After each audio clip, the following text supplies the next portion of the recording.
आदिति जमीन पर बेहोश पड़ी हुई थी। जब रुद्राक्ष अपने सेक्रेट रूम में पहुंचता है, वो उसके मुंह पर गंदा सा पानी फेंकता है तो अदिति होश में आने लगती है। उसे ऐसा लग रहा था कुछ देर पहले जो हुआ वो सब सपना था।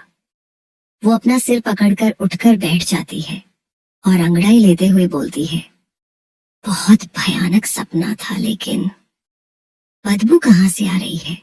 तुम्हारे ऊपर से। रुद्राक्ष की आवाज सुनकर आदिति जल्दी से पलटती है। उसे महसूस होता है कि यह सपना नहीं बल्कि हकीकत है। दादी की मौत हो चुकी है और वो रुद्राक्ष की कैद में है। आदिति के चेहरे पर डर साफ दिखाई देता है। वो अपना चेहरा पोंछती है तो उसके हाथ पर कुछ काला काला लगता है। वो ध्यान से देखती है तो उसे उल्टी होने लगती है, क्योंकि रुद्राक्ष ने जो उस पर पानी फेंका था उसमें कीड़े पड़े हुए थे। कुछ घंटे में ही आदिति की हालत खराब हो चुकी थी। एक गार्ड आगे जाकर आदिति को पानी देता है तो आदिति जल्दी से अपना चेहरा और हाथ साफ करती है और पानी पीकर थोड़ा रिलैक्स होती है। तभी उसके ऊपर जाकर कुछ गिरता है और वो जोर से चीखते हुए खड़ी होती है, लेकिन पैर में गोली लगे होने की वजह से वापस जमीन पर गिर जाती है और अपनी आंखों पर हाथ रखकर जोर जोर से रोने लगती है। दम घोंटने वाली गंदी बदबू उसके नथुनों में भर जाती है और एक बार फिर वो डरकर बेहोश हो जाती है।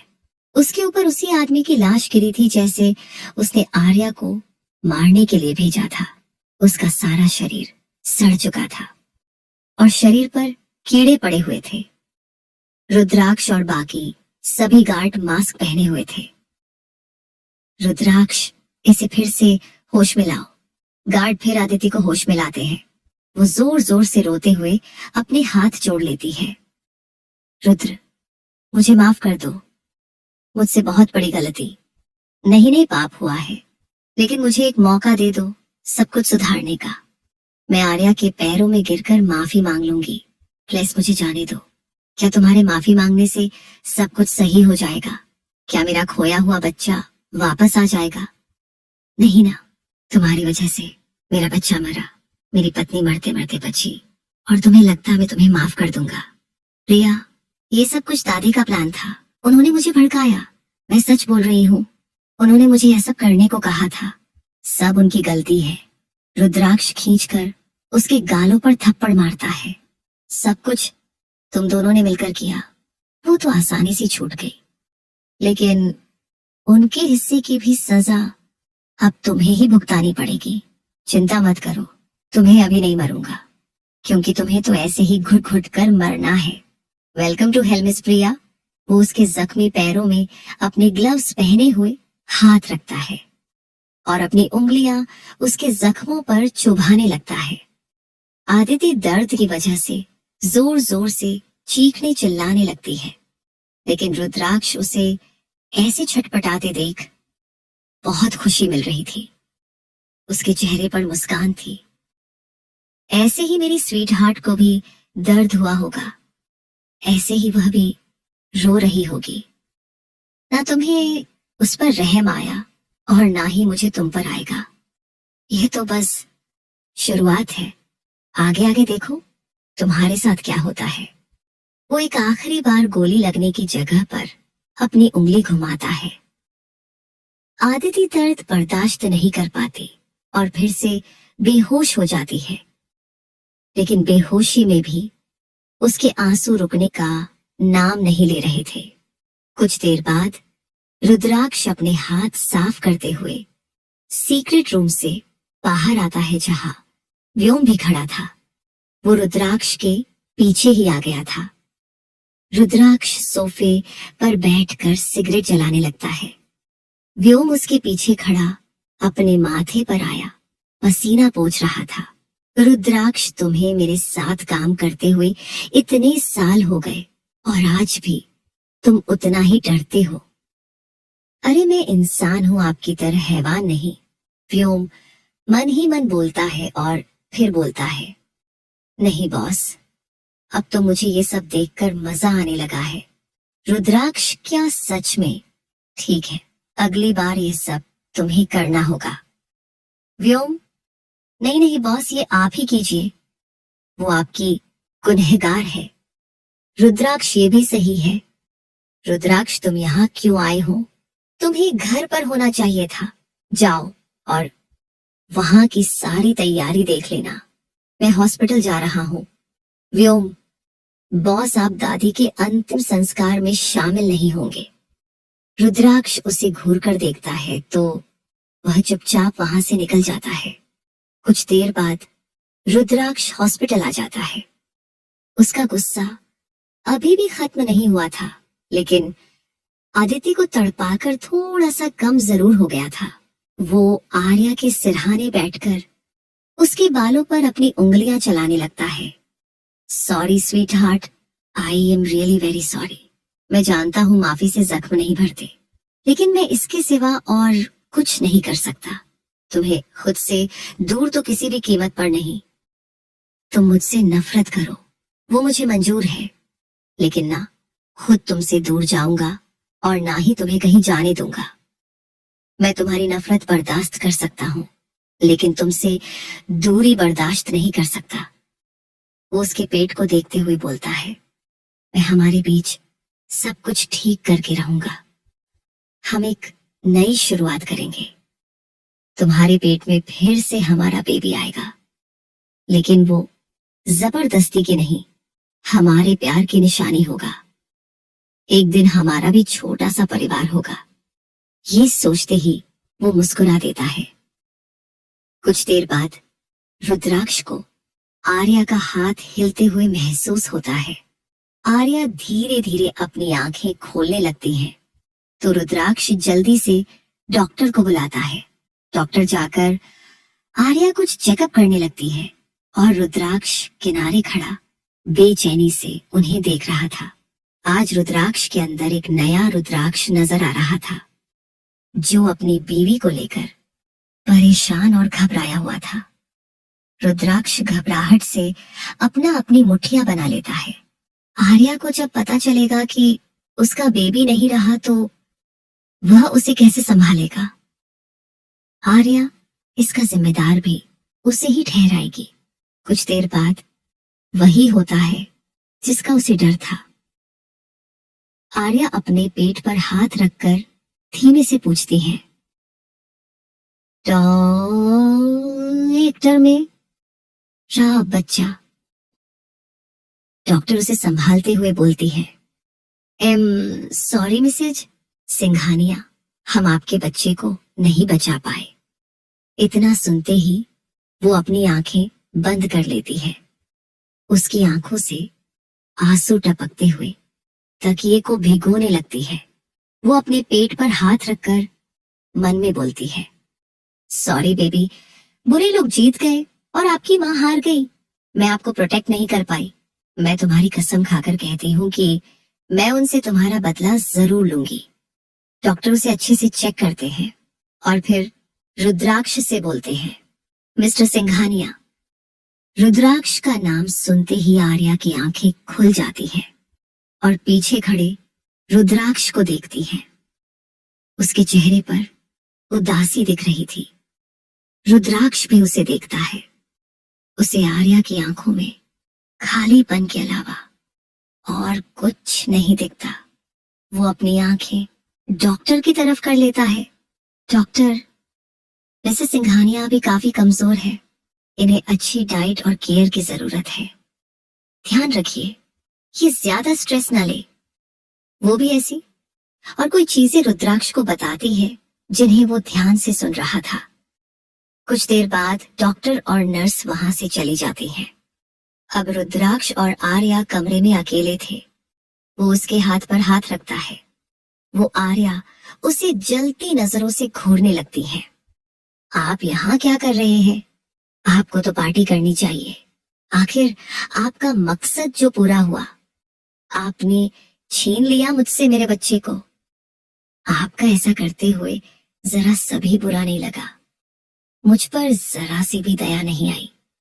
ओ सॉरी, मैं भूल गई थी। बुरा फील करने के लिए इमोशंस होना जरूरी है, लेकिन आपके अंदर भगवान इमोशन डालना भूल गए। आप एक पत्थर दिल इंसान नहीं शैतान है। एक पागल आदमी जिसे मुझे दर्द देने में खुशी मिलती है। मेरे आंसू देखकर आपको खुशी मिलती है। आपको भला मेरे दर्द से क्या तकलीफ होगी। उसके शब्द आज पहली बार सीधा रुद्राक्ष के दिल में उतर रहे थे। बोलते बोलते आर्या की सांस फूलने लगती है और उसकी आंखों में आंसू आ जाते हैं। तुम्हारे पागलपन ने मुझसे सब कुछ छीन लिया, मेरी आजादी, मेरी खुशी, मेरे दोस्त और अब मेरा बच्चा भी, जिसकी वजह से मैं तुम्हारे साथ खुश रहने को भी तैयार हो गई थी। मुझे तुमसे नफरत है, रुद्राक्ष सिंघानिया नफरत है। आर्या अब पागलों की तरह बिहेव कर रही थी, जो देख रुद्राक्ष परेशान होकर जल्दी से डॉक्टर को बुलाता है। डॉक्टर आर्या को संभलती है और नींद का इंजेक्शन दे देते हैं। मिस्टर सिंघानिया बच्चा खोने का सदमे से ये परेशान है। आपको गुस्से से नहीं बल्कि बहुत प्यार और स्नेह से काम लेना होगा। आर्या तो गहरी नींद में सो रही थी, लेकिन उसके शब्दों ने रुद्राक्ष को हिलाकर रख दिया था। 5 दिन बाद आर्या उदास सी कमरे में बैठी थी। ये रुद्राक्ष का पर्सनल विला था। वो उसे आरएस वाइला लेकर नहीं गया था। और सबसे बड़ी बात, इन 5 दिनों में कोई भी फैमिली मेंबर उससे मिलने नहीं आया था, जबकि हॉस्पिटल में नर्स ने उसे बताया था कि उसके ऑपरेशन तक सब हॉस्पिटल में ही थे। खैर, उसे अब किसी के बारे में नहीं सोचना था। अब उसके दिमाग में सिर्फ रुद्राक्ष और उसका अजन्मा बच्चा ही चल रहे थे। तभी रुद्राक्ष के साथ एक मेड वहां आती है, जिसके हाथ में खाना था। वो खाना रखकर चली जाती है। चली स्वीटहार्ट, खाना खा लो, फिर तुम्हें दवाइयां भी खानी है। वो आंखें भरकर उसे इग्नोर करती है, लेकिन रुद्राक्ष उसे उठाकर बिठा देता है और उसे अपने हाथों से खिलाने लगता है। लेकिन आर्या मुंह नहीं खोलती। पिछले 5 दिनों से रुद्राक्ष उसकी खूब सेवा कर रहा था, जो कि आर्या को सिर्फ नाटक ही लगता है। किसी को मजबूत बनने के लिए खूब टूटना पड़ता है, और अब आर्या पूरी तरह टूट चुकी थी। उसके अंदर कोई इमोशन या किसी को खोने का डर नहीं बचा था, इसलिए अब वो रुद्राक्ष से जरा भी नहीं डर रही थी। वो उसका हाथ दूर करके बोलती है, ये ख्याल रखने का दिखावा क्यों कर रहे हो रुद्राक्ष सिंघानिया, ताकि मैं थोड़ा ठीक हो जाऊं और तुम फिर मेरा रेप और टॉर्चर कर पाओ। सही कहा ना? यही तो करते हो तुम मेरे साथ। मुझे तुम्हें देखने से भी घिन आती है। कातिल हो तुम मेरे बच्चे के भी। अब रुद्राक्ष के सब्र का बांध टूट जाता है और वो गुस्से से खाने की प्लेट फेंक कर आर्या के गले को पकड़ लेता है। वो सिर्फ तुम्हारा ही नहीं, मेरा भी बच्चा था। मैं भी उसी दर्द से गुजर रहा हूं जिससे तुम नहीं। वो सिर्फ मेरा बच्चा था और तुम उसके कातिल हो। पहले दिन से ही तुम उसे मारना चाहते थे। तुमसे बचने के लिए मैं भागी, लेकिन फिर तुमने मुझे कैद कर लिया और आखिर मैं मेरा बच्चा छीन लिया तुमने। मैं नहीं हूं कातिल मेरे बच्चे का। हाँ, मैं मानता हूं कि पहले मैं उसे नहीं चाहता था, क्योंकि मुझे लगता था बच्चे के आने के बाद तुम मुझसे और दूर चली जाओगी। लेकिन जब मैंने उसे महसूस किया, मेरे हाथ रखने पर जब उसने किक किया, तो यहाँ कुछ हुआ। वो अपने दिल पर हाथ रखकर बोलता है। उसकी आंखें आर्या को भरी लगती है, लेकिन उसे ये रुद्राक्ष का ड्रामा ही लग रहा था। दादी और अदिति की सारी चाल थी। घर पर तुम्हें धक्का जिस नौकर ने दिया था, वो लोग जो तुम्हें मारने हॉस्पिटल आए थे और हमारा बच्चा गया, वो सब दादी और अदिति की साजिश थी। आर्या उसकी तरफ देखती भी नहीं। रुद्राक्ष गहरी सांस लेकर अपने फोन में उन्हें दादी और अदिति की रिकॉर्डिंग सुनाता है। अब यकीन हुआ, ये मैंने नहीं किया। आर्या, क्या इससे तुम्हारे गुनाह कम हो जाते हैं? नहीं ना, मेरे सबसे बड़े गुनहगार तुम हो। अगर तुम चाहते तो सब ठीक हो सकता था, लेकिन इसी बहाने तुम्हारा रास्ता भी साफ हो गया। क्यों, सही कहा ना? तुम्हें डर होगा कि बच्चे के आने के बाद शायद मेरा शरीर इतना सही न रहे और तुम अपनी लस्ट पूरी न कर पाओ, इसलिए ही तुम्हें बच्चा नहीं चाहिए था। तो बधाई हो, तुम जीत गए। बार बार उसके इल्जाम सुनकर रुद्राक्ष को गुस्सा आ रहा था। वो अपने हाथ की मुट्ठी बनाता है और जोर से मुक्का मारता है। आर्या अपनी आंखें बंद कर लेती है। मुक्का उसके एकदम बगल में पड़ा था। मेरे गुस्से पर काबू नहीं रहता स्वीट हार्ट, इसलिए मुझे उकसाओ। मैं गुस्से तुम्हें और चोट नहीं पहुंचना चाहता। वो गुस्से से कमरे से बाहर भाग जाता है। आर्या किसी गहरी सोच में डूब जाती है और बाथरूम में जाकर मिरर में खुद को देख आंसू पोंछते हुए बोलती है, द गेम इज ऑन। अगली सुबह, कल रात के बाद रुद्राक्ष और आर्या की कोई बात नहीं हुई थी। रुद्राक्ष अपने गुस्से में उसे और हर्ट नहीं करना चाहता था, इसलिए उसके पास भी नहीं गया था। वह बगल में खड़ी केयर टेकर शशि आंटी से बोलता है, आंटी क्या उसने नाश्ता किया? वो जा में जवाब देती है, ठीक है, आप उसे जाकर दवा दे दीजिए। वो जानता था आर्या उसे देखकर फिर से अपनी तबीयत खराब कर लेगी, इसलिए उसके पास नहीं जाता।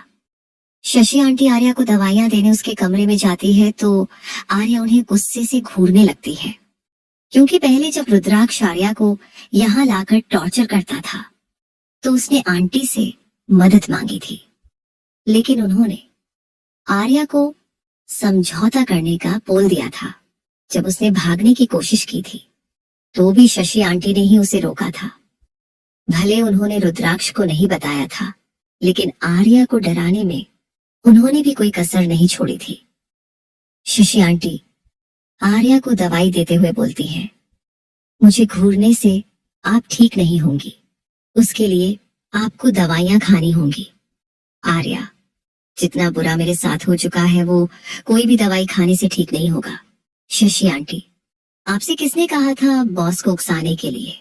मैंने आपसे पहले भी कहा था कि अगर आप शांत रहेंगी और उनकी सभी बातें मानेंगी तो वह आपको कभी हर्ट नहीं करेंगे। खैर, अभी समय है, आप उनसे दूर नहीं जा सकती, इसलिए इसे अपनी किस्मत समझकर दोबारा से नई शुरुआत कीजिए। आपका बच्चा फिर से भी आ सकता है। आर्या अपना चेहरा घुमाकर बोलती है, चली जाओ यहाँ से, इससे पहले मैं आपकी उम्र का लिहाज करना भी भूल जाऊं। सुशी आंटी वहां से चली जाती है।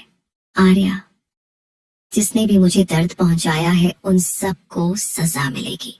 वो अपनी आंखें बंद करके लेट जाती है। रुद्राक्ष फिलहाल घर से अपना काम कर रहा था। वो आर्या को इस वक्त अकेला नहीं छोड़ना चाहता था। रुद्राक्ष स्टडी रूम में बैठा था कि तभी स्टडी रूम का दरवाजा तेज से खुलता है। Rudraksh, who the hell is this, बोलते हुए गेट की तरफ देखता है। योर मॉम, बोलते हुए प्रतीक्षा जी अंदर आती हैं। ये क्या है रुद्राक्ष, तुम आर्या को घर लाने की बजाय यहाँ लेकर चले आए और अब हमें उससे मिलने भी नहीं दे रहे हो। ऐसे कैसे तुम उसका ध्यान रखोगे? इस समय उसे अपनों के बीच में होना जरूरी है। रुद्राक्ष उसका सबसे बड़ा अपना मैं हूँ, उसका पति। जानती हूँ रुद्र, लेकिन इस वक्त उसे सबकी जरूरत है। प्रतीक्षा जी जवाब देती है, मैं उस घर में आर्या को नहीं लाने वाला। अगर आपको उससे मिलना है तो यहीं आकर मिल लीजिए, लेकिन अब वो घर में नहीं जाएगी। प्रतीक्षा जी, लेकिन तुम ऐसा क्यों कर रहे हो? अब तो दादी भी नहीं रही और अदिति भी जेल में है। फिर क्यों? रुद्राक्ष, क्योंकि उसकी बुरी यादें हैं उस घर में, इसलिए मैं इसे वहां लाकर कोई भी बुरी याद नहीं देना चाहता। वो ये कह तो रहा था, जबकि वो अच्छे से जानता था कि आर्या को सबसे बुरी यादें तो उसने ही दी है, पर खुद को कैसे अपनी स्वीट हार्ट से दूर करे, ये उससे नहीं होने वाला था। प्रतीक्षा जी लंबी सांस लेती हैं, क्योंकि वो जानती थी कि रुद्राक्ष के आगे उनकी नहीं चलने वाली। अच्छा ठीक है, मैं जिद नहीं करूंगी, लेकिन हम यहाँ तो आर्या से मिल सकते हैं, प्लीज। रुद्राक्ष ठीक है। वो उन्हें लेकर स्टडी रूम से बाहर आता है। त्रिशा भी यशवर्धन जी के साथ वहां थी। रुद्राक्ष उन्हें लेकर आर्या के रूम में जाता है। आर्या आंख बंद करके लेटी थी जब प्रतीक्षा जी की आवाज सुनती है तो तुरंत उठ जाती है और उसकी आंखों नम हो जाती है। उसका दिल कर रहा था वो प्रतीक्षा जी से रुद्राक्ष की शिकायत करे, लेकिन अपने बेटे का सच जानकर वो टूट जाती, जो वह बिल्कुल भी नहीं चाहती थी। भले ही रुद्राक्ष और दादी ने उसे कितना भी टॉर्चर किया हो, पर इन तीनों पूरे दिल से उसे अपनी बेटी माना था। प्रतीक्षा जी उसके पास जाकर गले लगा लेती हैं। मेरी बच्ची कैसी है? आर्या भी रोने लगती है। ठीक हूं मां, लेकिन अपने बच्चे की हिफाजत नहीं कर पाई। प्रतीक्षा जी 8 महीने जैसे कोख में रखकर बच्चा खोना बहुत दर्दनाक होता है, लेकिन फिर भी तुम्हें हिम्मत रखनी होगी बेट। अगर तुम ठीक रहोगी तो बच्चा फिर से आ जाएगा। त्रिशा भी आकर उसे गले लगा लेती है। यशवर्धन जी उसके सिर पर हाथ रख उसे शांत होने को कहते हैं। रुद्राक्ष उन्हें देखकर बाहर चला जाता है। यशवर्धन जी मुझे माफ कर दो बेटा। आर्या अपने आंसू पोंछकर, आप मुझसे क्यों माफी मांग रहे हैं पापा जी? यशवर्धन जी मेरी माँ ने तुम्हारे साथ जो किया उसकी माफी मांग रहा हूँ। आर्या उन्हें देखने लगती है। त्रिशा हमें सारा सच पता चल गया है भाभी। आप इतना कुछ झेल रही थी और हमें बताया तक नहीं। आप बता देती तो ये नौबत नहीं आती। दादी ने आपके खाने में कुछ मिलाया था जिस वजह से आपने बच्चा खो दिया, और आदित्य वो तो मेरी सोच से ज्यादा बुरी निकली। उसने आपको भाई से दूर करने के लिए कितने प्लान्स बना, लेकिन देखो आप ठीक हो और हमारे साथ हो। प्रतीक्षा जी माँ और आदित्य को हमने पुलिस के हवाले कर दिया था। माँ ने आत्महत्या कर ली, लेकिन आदित्य को रुद्राक्ष ने जेल भेज दिया। ये सुनकर आर्या को थोड़ा ही सही सुकून मिलता है। उसके बच्चे की कातिल मर चुकी है, लेकिन आदित्य का जेल जाना इसे हजम नहीं हो रहा था। यशवर्धन जी काश मैं अपनी माँ की ऐसी हरकतें पहले देख पाता तो आप सब कुछ ठीक होता। माँ की तरफ से मैं माफी मांगता हूँ। आर्या उनका हाथ नीचे करके कहती है, ऐसा मत कीजिए पापा, आपने कुछ गलत नहीं किया। सब कुछ देर बातें करता है। यशवर्धन जी बाहर चले जाते हैं, लेकिन त्रिशा और प्रतीक्षा जी आर्या के साथ थी। त्रिशा माँ आपने भाई से बात की, क्या हम भाभी को घर ले जा सकते हैं? प्रतीक्षा जी मन तो मेरा भी था, लेकिन रुद्राक्ष नहीं माना। उसका कहना है कि आर्या की बुरी यादें उस घर से जुड़ी हैं और इस हालत में वो उसे ज्यादा स्ट्रेस नहीं देना चाहता। त्रिशा समझ सकती हूँ, भाई भाभी के लिए यह पल बहुत मुश्किल रहे हैं और उन्हें कुछ समय साथ रहने की जरूरत है। मुझे विश्वास है भाई भाभी का पूरा ध्यान रखेंगे। प्रतीक्षा जी सही कहा। आर्या तुम्हारी हालत देखकर पहली बार रुद्राक्ष की आंखों में आंसू तक आ गए थे। ये सुनकर आर्या चौंक जाती है। क्या सच में? नहीं, ऐसा नहीं हो सकता। जरूर माँ को गलत फहमी हुई होगी। वो सोचती है, त्रिशा सही काम आपने माँ, भाई को इतना टूटा हुआ मैंने पहले कभी नहीं देखा। वो हमेशा से बहुत स्ट्रांग रहे हैं, लेकिन कहते हैं प्यार अच्छे अच्छे को बदल देता है। देखो भाई भी बदल गए। प्रतीक्षा जी की सहमति में सिर हिला देती है, जबकि आर्या किसी गहरी सोच में डूब जाती है। ऐसे ही 20 दिन बीत जाते हैं। प्रतीक्षा जी आर्या के पास ही रुकी थी।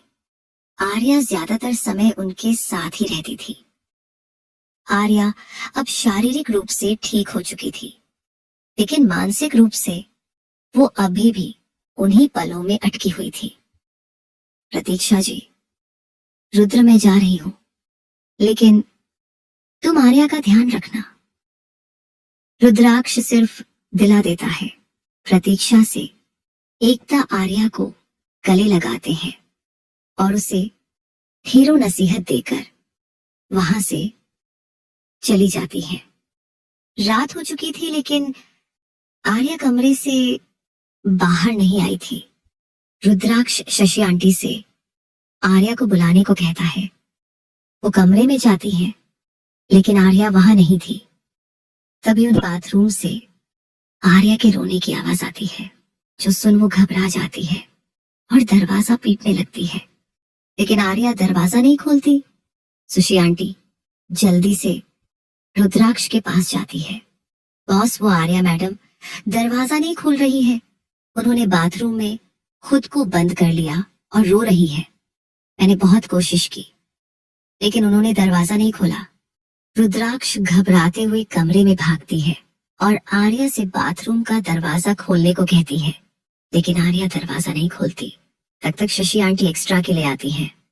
रुद्राक्ष जल्दी से दरवाजा खोलता है तो देखता है कि आर्या शावर के नीचे बैठी रो रही थी। उसने अपना सर घुटनों में छुपाया हुआ था। रुद्राक्ष जाकर शावर बंद करता है और उसके ऊपर टॉवल डालकर चिल्लाते हुए बोलती है, ये क्या हरकत है? इतनी देर से चिल्ला रहा हूँ, दरवाजा खोलो तो खोल क्यों नहीं रही थी? वो उसे अपनी गोद में उठाकर कमरे में लेकर आता है लेकिन आर्या का रोना बंद नहीं होता। रुद्राक्ष बहुत कंट्रोल कर रहा था कि वो गुस्सा ना करे। उसे आर्या का रोना जरा भी पसंद नहीं आ रहा था। वो बैठकर उसके गालों पर अपने हाथ रखता है और एकदम हल्की आवाज में पूछता है, क्या हुआ स्वीट हार्ट, तुम रो क्यों रही हो? क्या कहीं दर्द हो रहा है? आर्या अपनी नम आंखों से उसकी तरफ देखती है और अपने दिल पर हाथ रखकर बोलती है, यहाँ पर जब से मैंने अपना बच्चा खोया मुझे ऐसा लग रहा है कि मेरे पास कोई वजह नहीं बची जीने की। अब मैं थक चुकी हूँ, आपसे डरकर, सबसे लड़कर और खुद से भी लड़कर। क्या कभी मेरी जिंदगी में कुछ सही होगा? रुद्राक्ष उसके माथे से अपना माथा जोड़कर एकदम हल्की आवाज में बोलता है, बी माइन, मेरी बन जाओ। जबरदस्ती नहीं, दिल आवाज से। मैं तुम्हें हर्ट नहीं करना चाहता, बल्कि मैंने आज तक जितनी भी गलतियां की है उसके लिए माफी मांगता हूँ। हाँ, मुझे पता है कि मेरे माफी मांगने से सब कुछ सही नहीं होगा। अगर तुम हमेशा मेरी बनकर रहोगी तो कभी तुम्हें हर्ट नहीं करूंगा, तुम्हें सबसे प्रोटेक्ट करूंगा और हमारा बच्चा भी वापस आएगा। आर्या धीमे से, क्या यह तुम्हारी नई साजिश है मुझे दर्द पहुंचाने की? क्योंकि तुम मुझसे प्यार नहीं करते। रुद्राक्ष, करता हूं, पता नहीं कब से, लेकिन करता हूं। उसका कन्फेशन सुनकर आर्या हैरानी से उसे देखने लगती है। रुद्राक्ष, जानता हूं तुम हैरान हो रही हो। सच कहूं तो मैं खुद भी हैरान हूं, लेकिन जब तुम मुझे छोड़कर चली गई तो मुझे एहसास हुआ कि मैंने कितना कुछ गलत किया है। पहली बार मुझे भी दर्द का एहसास हुआ जब हमने अपना बच्चा खोया, तब भी बहुत बुरा लगा मुझे, लेकिन शायद मेरे कर्मों का ही फल था, क्योंकि पहले मैं खुद उसे नहीं चाहता था, लेकिन अब मैं अपनी गलतियां सुधारना चाहता हूं। मैं तुम्हें हर्ट नहीं करूंगा, हमेशा तुम्हारी केयर करूंगा, लेकिन उसके लिए तुम्हें मेरा ही होना होगा। तुम्हें मुझसे दूर जाने की परमिशन नहीं है। मैं मां की कसम खाता हूं कि इस बार में सच। और रुद्राक्ष की बात बीच में कट जाती है। आर्या उसकी गर्दन में हाथ फंसाकर उसे खुद के करीब खींचती है और उसके होठों पर अपने होंठ रख देती है, जिससे रुद्राक्ष बुरी तरह हैरान हो जाता है, क्योंकि उसे आर्या से दूर दूर तक कैसे उम्मीद नहीं थी। आर्या को जब महसूस होता है कि रुद्राक्ष उसे किस बैंक नहीं कर रहा, तो वो हल्का सा पीछे होती है और उसकी आंखों में देखती है। रुद्राक्ष, ऐसा क्यों? तुम तो मुझसे नफरत करती हो ना? आर्या, सारी गलती सिर्फ आपकी ही नहीं, मेरी भी है। अगर मैं आपको गुस्सा ना दिलाती और आपके साथ रहने को तैयार हो जाती तो ऐसा ना होता। ये किस जवाब था कि मैं आपके साथ आपकी बनकर रहना चाहती हूँ। अब मेरे अंदर लड़ाई झगड़ा करेंगे और दर्द सहने की ताकत नहीं है। मैं अब बस शांति से जीना चाहती हूँ, फिर चाहे आपके साथ ही क्यों न रहना पड़े। और मुझे यकीन है कि आप माँ की झूठी कसम नहीं खाएंगे। रुद्राक्ष खुश हो जाता है और उसके गालों को चूमकर गले लगा लेता है। आर्या भी आंखें बंद कर लेती है। उसके होठों पर अजीब सी मुस्कान थी। वो उसकी गर्दन सहलाने लगती है। रुद्राक्ष उससे दूर हटता है और उसके करीब आने लगता है। आर्या की सांसें तेज हो जाती है। दोनों एक लंबी किस करते हैं। अचानक से रुद्राक्ष पीछे हट जाता है तो आर्या सवालिया नजरों से उसे देखती है। अभी तुम्हारे लिए ये सही नहीं होगा। पहले तुम पूरी तरह ठीक हो जाओ आर्या। मैं ठीक हूं। मुझे कुछ देर के लिए सब कुछ भूलना है प्लीज। वो उसके करीब आ जाती है। रुद्राक्ष उसकी गर्दन को चूमने लगता है। आर्या और रुद्राक्ष दोनों ब्रेकफास्ट कर रहे थे। आर्या उससे कुछ कहना चाहती थी लेकिन कैसे कहे ये उसे समझ नहीं आता। तुम्हें कुछ कहना है आर्या? हाँ, क्या मैं बाहर जा सकती हूँ? इतना सुनते ही रुद्राक्ष उसे घूरने लगता है। आर्या प्लीज, आई प्रॉमिस मैं कोई मैस क्रिएट नहीं करूंगी और सीधा घर आऊंगी। ट्रस्ट मी, मैं कहीं नहीं भागूंगी। रुद्राक्ष उसे देखता है तो आर्या उसके हाथ को कसकर पकड़ लेती है। ठीक है, ड्राइवर से बोल देना तुम्हें जहां भी जाना है वह ले जाएगा, लेकिन अपना ध्यान रखना।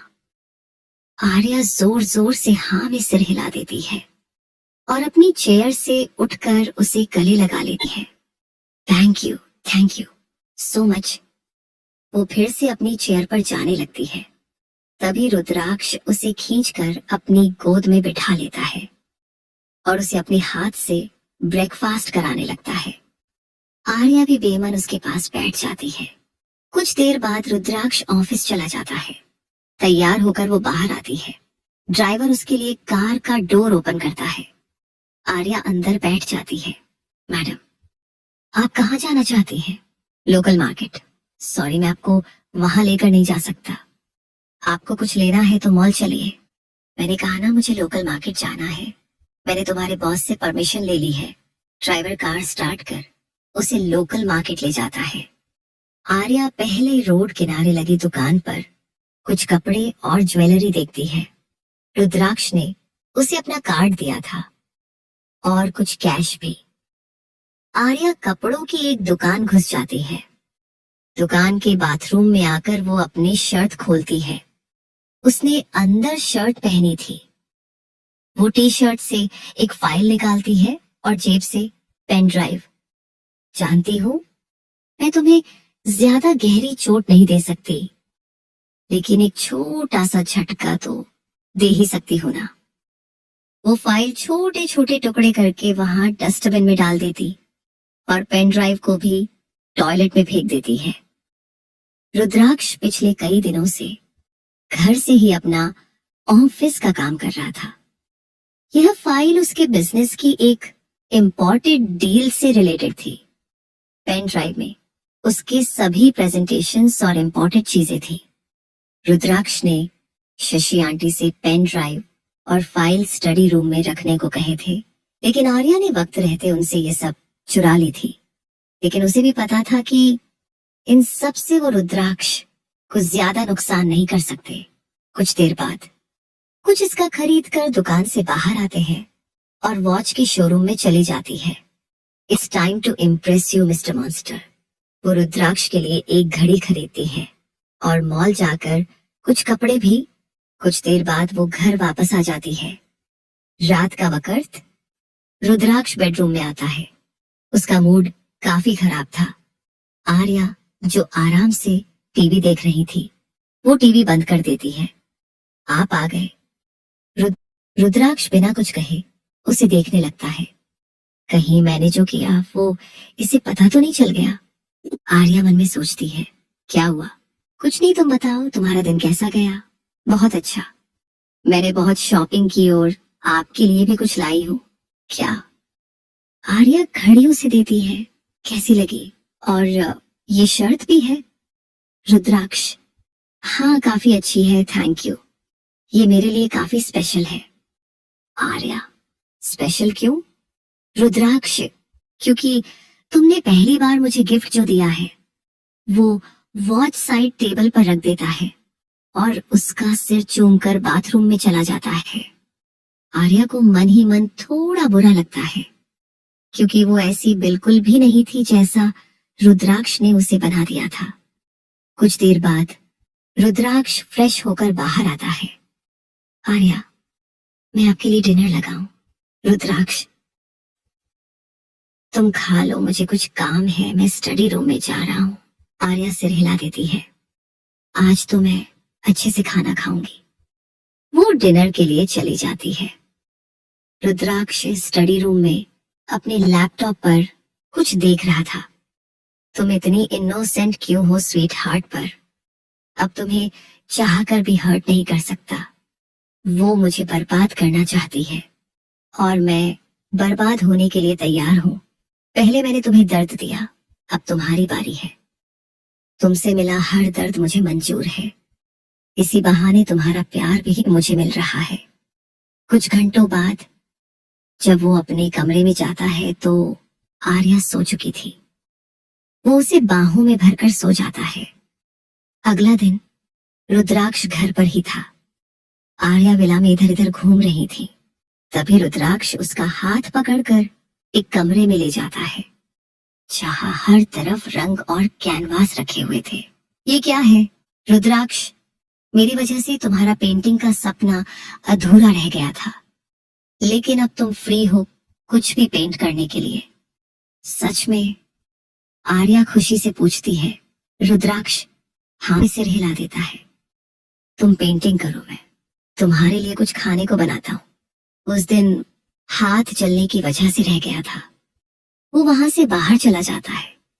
आर्या सब कुछ देखती है और फिर जमीन में बैठकर रोने लगती है।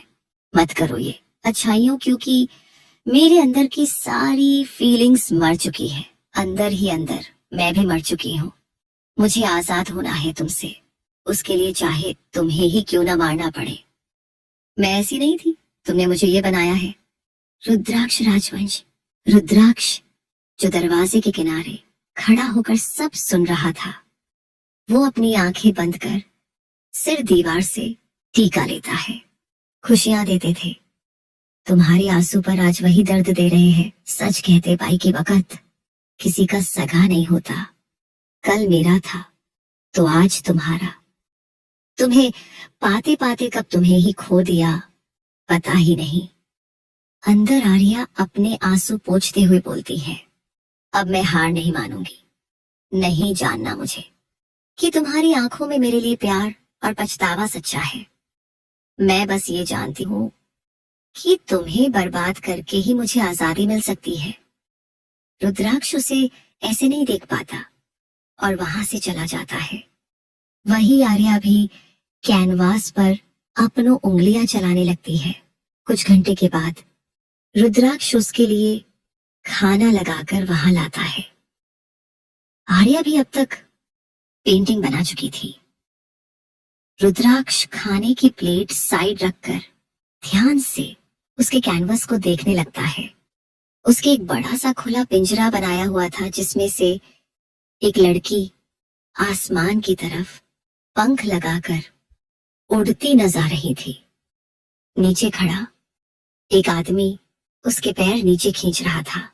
रुद्राक्ष पेंट का डीप मीनिंग अच्छे से समझ रहा था। रुद्राक्ष, बहुत अच्छी पेंटिंग बनाई है तुमने। चलो अभी ये खाना खाकर बताओ कैसा बना है। आर्या अपने हाथ साफ करके आती है और खाना खाने लगती है। पहली बार के हिसाब से अच्छा खाना बना था। कैसा बना? बहुत टेस्टी। रुद्राक्ष, पर तुमसे ज्यादा नहीं।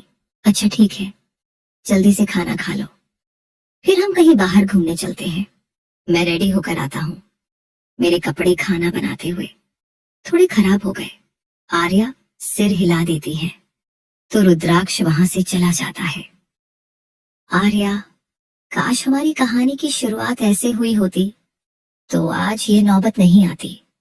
वैसे ये मुझे कहाँ ले जाना चाहते हैं? अब तक तो जितनी बार भी बाहर गई हूँ, हमेशा मेरे लिए मुसीबतें ही आई है। देखते हैं इस पर क्या बदलता है। आर्या रेडी होकर मेंशन के बाहर आती है। रुद्राक्ष कार के पास उसका इंतजार कर रहा था। हम कहाँ जा रहे हैं? कार में बैठो, कुछ देर बाद तुम्हें खुद पता चल जाएगा स्वीट हार्ट। आर्या कार में बैठ जाती है और रुद्राक्ष ड्राइविंग करने लगता है। कुछ देर बाद उनकी कार जगह जाकर रुक जाती है। ये हम मेंटल असालम में क्यों आए हैं? खुद ही चलकर देख लेना। अब चलो। वह दोनों अंदर जाते हैं। एक डॉक्टर रुद्राक्ष को ग्रीट करता है। सर, हमने उन्हें अलग रखा है और रोज आपका बताया ट्रीटमेंट देते हैं। रुद्राक्ष आर्या को लेकर एक बंद करने की तरफ चला जाता है। दरवाजा खोलो स्वीट हार्ट। आर्या धड़कते दिल के साथ दरवाजा खोलती है। डॉक्टर लाइट्स ऑन कर देती है। सामने अदिति थी जिसकी हालत आर्या से भी देखी नहीं जा रही थी। अदिति ने आधे कपड़े ही पहने थे जिसमें उसके शरीर पर मारपीट पर चलाने के निशान पड़े थे। हेल्दी अदिति गायब हो चुकी थी और उसकी जगह यह सूखी हुई अदिति खड़ी थी जिसका वजन बहुत घट गया था और चेहरा भी पीला पड़ा था।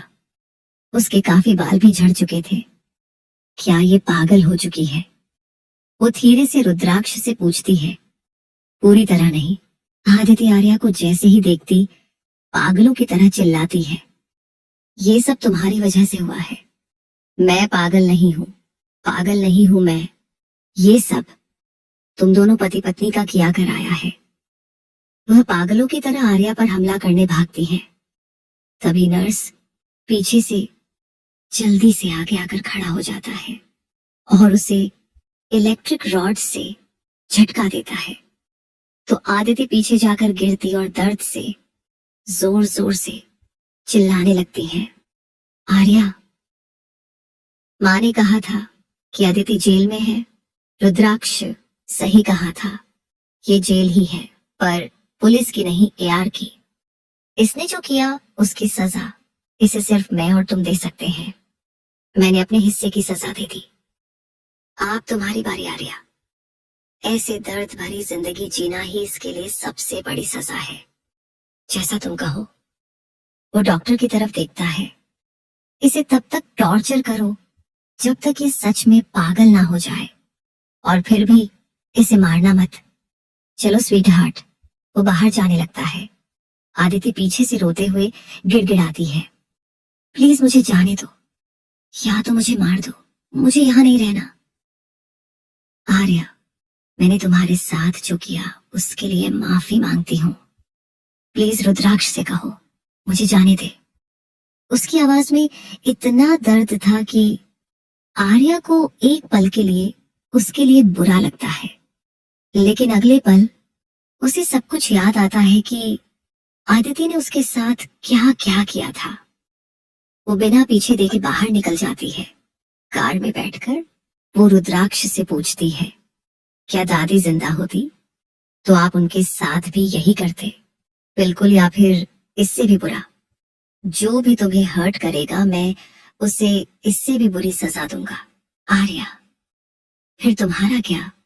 इतना सुनते रुद्राक्ष उसे देखने लगता है। तुम आजाद हो। मुझे कैसी भी सजा देने के लिए मैं तुम्हारी हर सजा भुगत सकता हूँ, पर अपने जीते जी तुमसे दूर नहीं जा सकता। आर्या कार से बाहर देखने लगती है तो रुद्राक्ष भी कार स्टार्ट कर देता है। आदिति को भी उसके कर्मों की भरपूर सजा मिल रही है। ये जानकर आर्या का मन थोड़ा शांत हो गया था। कुछ घंटे के बाद दोनों घर पहुंच जाते हैं। रुद्राक्ष कुछ काम करने लगता है। वही आर्या बाथरूम में चली जाती है। कुछ देर के बाद वो बाथरूम से अपना चेहरा पोंछते हुए बाहर आती है तो रुद्राक्ष उसे इकटक देख रहा था। ऐसे देख रहे हैं, क्यों नहीं देख सकता क्या? मैंने ऐसा नहीं कहा। रुद्राक्ष उसका हाथ पकड़कर अपनी तरफ खींचता है। वो सीधा उसके ऊपर जाकर गिरती है। रुद्राक्ष बेड पर लेटा था। और आर्या उसके ऊपर थी। आर्या, मुझे खींचा क्यों? वो उसे पलटकर उसके ऊपर आते हुए बोलता है, क्योंकि मेरा मन था स्वीट हार्ट। चेहरे पर आए बालों को पीछे करता है और फिर पलटकर उसे अपने बगल में लिटा लेता है। आर्या का सिर उसके कंधे पर था। वो बताता है, मैं बचपन से ही चीजों से ऑब्सेस्ड हो जाता था। बचपन में अपने खिलौने के लिए और बाद में उनके लिए जो मुझे पसंद आ जाते थे। मुझे हर कीमत पर वो चाहिए ही था। और दादी मुझे बढ़ावा भी देती थी क्योंकि मैं उनका वारिस जो था। तुमसे पहले एक लड़की पर थी जो मेरा ऑब्सेशन बनी थी। ये सुनते ही आर्या हैरानी से उसे देखने लगती है। रुद्राक्ष, डोंट वरी स्वीट हार्ट, वो मेरी पत्नी नहीं थी और न भी गर्लफ्रेंड, बस एक लड़की थी जब बहुत जिद्दी थी और मेरी हर चीज को गलत ठहरा देती थी। तुम्हारी तरह मुझसे झगड़ा किया करती थी और हर बात का पलटकर मुझे जवाब देती थी। मैं उसे हराना चाहता था, इसलिए उसे किडनैप कर लिया और सबसे छुपा कर रखा। तब मैं सिर्फ 17 का था और वो भी आर्या। तो अब कहाँ है वो? मैंने मार दिया उसे। उसने मुझे थप्पड़ जो मारा था, मेरा ईगो हर्ट हुआ और मैंने उसे खत्म कर दिया। मैंने उसे किडनैप किया था। ये बात माँ पापा को पता चल गया था। उन्होंने मुझे मेंटल हॉस्पिटल भेज दिया, लेकिन उनकी दवाइयां भी मुझे सही नहीं कर पाई। लेकिन मैंने खुद को कंट्रोल करना सीखा और कुछ सालों में सबको विश्वस्त दिला दिया कि मैं पूरी तरह ठीक हूं। लेकिन सच ये था कि मैंने अपने पागलपन को खुद में समेट लिया था और खुद को दुनिया से कुछ दूर कर दिया था। आर्या, पर थप्पड़ तो मैंने भी आपको मारा था, फिर मुझे क्यों जिंदा छोड़ दिया? रुद्राक्ष, तुम्हारा खूबसूरत चेहरा, तुम्हारी जिद और हार न मानने की अदा मुझे तुम्हारी तरफ अट्रैक्ट करती थी और धीरे धीरे तुम मेरी लत बन गई। वो लत जो छुड़ाए नहीं छूटती। शायद मेरे दिल की किसी कोने में तुम्हारे लिए पहले से ही फीलिंग्स थी, इसलिए तुम्हें नहीं मार पाया। इतना सुनते ही आर्या की धड़कनें तेज हो जाती हैं। आर्या, आपकी कुछ बातें मेरी समझ में नहीं आती और तुम कभी नहीं समझ भी नहीं सकती ना मुझे और ना मेरी बातों को। तो खुद को स्ट्रेस देना बंद करो स्वीट हार्ट। आर्या बिना कुछ कहे उसे देखने लगती है। रुद्राक्ष झुककर उसके होठों पर अपने होठ रखकर उसे चूमने लगता है। आर्या कसकर अपनी आंखें बंद कर लेती है। समय के साथ रुद्राक्ष और ज्यादा पैशनेट होता जा रहा था। कुछ देर बाद वो उसके होठों को छोड़कर उसके गर्दन पर अपने होठ रखता है तो आर्या उसके बालों को सहलाने लगती है। रुद्राक्ष उसके और अपने कपड़े निकालकर फेंक देता है और दोनों को ब्लैंकेट से कवर कर आर्या को बॉडी अपने कंट्रोल में ले लेता है। आज पहली बार आर्या को उसकी करीबी बुरी नहीं लग रही थी। वही रुद्राक्ष भी उसे ऐसे प्यार करता है मानो आखिरी बार हो। दोनों की गहरी सांसें कमरे में गूंज रही थी। आर्या के हाथ भी रुद्राक्ष की बॉडी पर चल रहे, जो रुद्राक्ष को और भी ज्यादा पागल बना रहे थे। कुछ देर बाद सब शांत हो जाता है। रुद्राक्ष थक कर उसके बगल में लेट जाता है। आर्या इतनी थक चुकी थी कि वो जल्द ही सो जाती है। रुद्राक्ष उसका सिर सहलाते हुए बोलता है, इंसान कितना भी ताकतवर हो, वक्त के आगे हार ही जाता है। वो झुककर उसके माथे पर किस करता है। अगली सुबह आर्या की नींद खुलती है। वो अंगड़ाई लेते हुए पीछे मुड़ती है तो रुद्राक्ष एकटक उसे देख रहा था। आर्या हैरानी से, आप क्या रात भर नहीं सोए? रुद्राक्ष, तुम सोते हुए इतनी खूबसूरत लग रही थी कि तुमसे नजरें नहीं हटी स्वीट हार्ट। वो उसके माथे को चूम लेता है तो आर्या की आंखें खुद पर खुद बंद हो जाती हैं। शर्म से उसके कान में हल्के गुलाबी हो गए थे। रुद्राक्ष, जाकर फ्रेश हो जाओ स्वीट हार्ट, तथा मैं तुम्हारे लिए ब्रेकफास्ट बनाता हूँ। आर्या, ऐसा करके आप मुझे बिगाड़ रहे हैं। रुद्राक्ष, अगर ऐसा है तो मुझे खुशी होगी। आर्या बाथरूम में चली जाती और वहां जाते ही उसकी मुस्कान गायब हो जाती है। अब और नहीं, इससे पहले मेरे दिल में तुम्हारे लिए हमदर्दी आए, उससे पहले ही मैं ये खेल खत्म कर दूंगी। जानती हूं तुम मुझसे प्यार करते हो, लेकिन मैं तुमसे प्यार नहीं कर सकती। जिन बेकसूर लोगों की जानें तुमने ली है, जितनी बार भी तुमने मेरे साथ रेप किया है, वो सभी यादें तुम्हारे 2 दिन के प्यार पर भारी है। अब आखिरी बार होगा। रुद्राक्ष किचन में जाकर उसके लिए ब्रेकफास्ट बनाने लगता है। कुछ देर बाद आर्या नहाकर डाइनिंग एरिया में आती है। रुद्राक्ष उसे ब्रेकफास्ट सर्व करता है। आर्या, आपने बहुत टेस्टी बनाया है, ऐसा लग ही नहीं रहा कि आप अभी सीख रहे हैं। रुद्राक्ष, तुम्हारे होठों से छूटकर सब कुछ टेस्टी हो जाता है। आर्या की मुस्कान सिकुड़ जाती है। शाम को आर्या गार्डन में बैठकर कॉफी पीते हुए कुछ सोच रही थी। तभी रुद्राक्ष उसके पास आकर बैठता है। क्या सोच रही हो स्वीट हार्ट? आर्या, हम कभी भी नॉर्मल कपल्स की तरह लॉन्ग ड्राइव पर बाहर नहीं गए।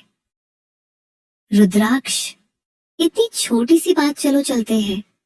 आर्या, लॉन्ग ड्राइव पर हस्बैंड वाइफ और गर्लफ्रेंड बॉयफ्रेंड साथ में जाते हैं, लेकिन आपके साथ तो बॉडीगार्ड की लंबी कतार साथ जाएगी। रुद्राक्ष, अगर तुम नहीं चाहती तो सिर्फ हम दोनों ही जाएंगे। ये सुनते हैं आर्या खुशी से बोलती है, कार में ड्राइव करूंगी, तुम ड्राइव कर सकती हो? रुद्राक्ष पूछता है, हाँ, मैंने अपनी दोस्त से कार चलाना सीखी थी और कई बार चलाई भी थी। Rudraksh, let's go. Arya driving seat पर बैठी है और रुद्राक्ष उसके बगल वाली सीट पर। वो संभाल कर गाड़ी चला रही थी। हल्की हल्की रात हो चली थी और वो एक सुनसान रास्ते पर थे जो जंगल और खाई से घिरा हुआ था। रुद्राक्ष, यहाँ पर मुझे दे दो।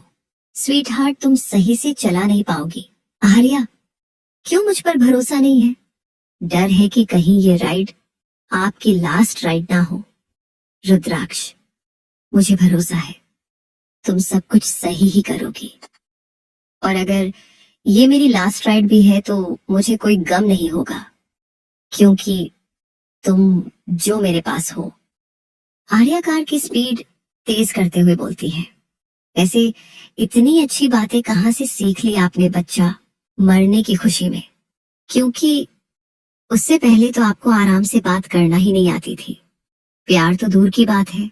उसका लहजा सख्त हो चुका था, लेकिन रुद्राक्ष शांति से बोलता है, सही कहा तुमने।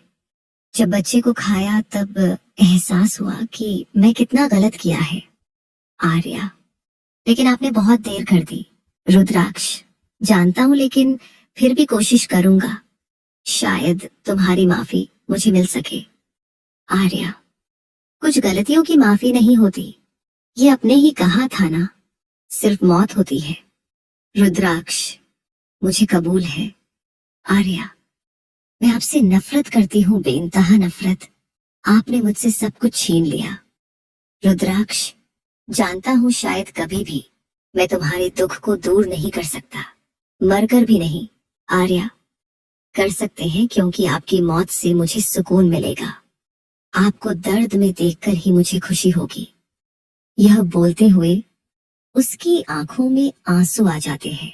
रुद्राक्ष हंसते हुए बोलता है, जानता हूं मेरी मौत से तुम्हारी आजादी मिलेगी, लेकिन क्या तुम सचमुच आजाद हो पाओगी?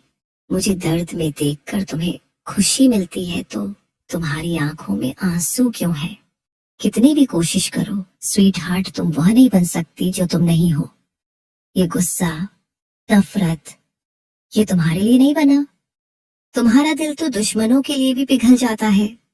वो नफरत से उसकी तरफ देखती है, पर आपके लिए नहीं पिघलेगा। जब आपने मुझ पर रहम नहीं किया तो मैं क्यों करूं? वो कार की स्पीड और भी तेज कर देते हैं। रुद्राक्ष सामने देखता है तो उसकी आंखें बड़ी हो जाती हैं। Know sweet heart. आर्या उसकी तरफ देखकर मुस्कुराती है और उनकी कार सामने बड़े से पत्थर से टकरा चुकी थी और ये टक्कर आर्या ने जानबूझकर मारी थी। कार की स्पीड काफी तेज थी, जिस वजह से कार 2 बार पलटकर पीछे गिर जाती है। कार के शीशे बुरी तरह चकनाचूर हो चुके थे। कार में दोनों उल्टे लटके हुए थे। कुछ देर कार में शांति छाई रहती है। आर्या दर्द की वजह से अपनी आंखें भी सही से खोल नहीं पा रही थी।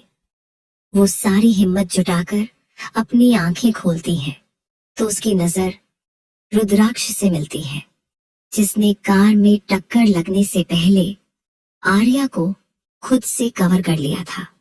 कार की विंडो के शीशे रुद्राक्ष की पीठ और बॉडी में घुस चुके थे और उसका पूरा शरीर खून से लाल था। उसके माथे से टपकता हुआ खून आर्या के चेहरे पर गिर रहा था।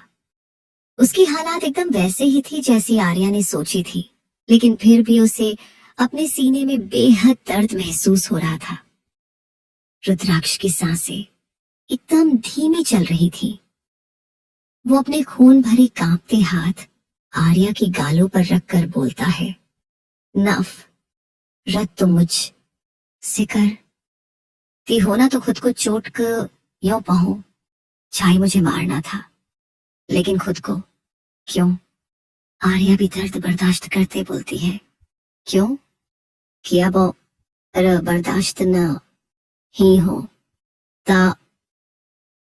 रुद्राक्ष धीरे से हंसते हुए बोलता है, तो बहू तब फास्ट ने कले सोचा था मु छे तड़पा ओगी छे से उस दिन जान बूझकर गर्म पानी डाला फिर जो मेरी भा इल चुराई मु छे जान बूझकर मिर्च की लाई, पर तुमने तो सीधा ही लास्ट अटैक कर दिया।